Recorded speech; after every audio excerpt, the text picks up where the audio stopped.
আমাদের মনে রাখা উচিত যে ফোন, টিভি এবং কম্পিউটার ছাড়াও আমাদের সুন্দর একটি জীবন আছে।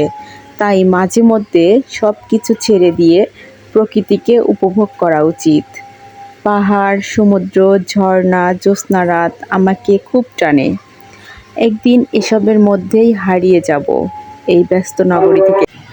চলো আকাশ ছুঁয়ে দেখি, চলো প্রকৃতির মাঝে নিজেকে হারাই, চলো বাংলার রূপের মাঝে নিজেকে বিলাই। আপনার জানালার ঠিক বাহিরে একটা পুরো পৃথিবী আছে, যেটা না দেখতে পারলে আপনি একটা বোকা। প্রকৃতি প্রেমিকরাই জীবনের সবথেকে বেশি সুখী, কারণ তাদের ভালোবেসে আঘাত পেতে হয় না। আমরাও গ্রামে আসছি, গ্রামের প্রাকৃতিক পরিবেশটা আমার এত ভালো লাগে যা বলার বাহিরে।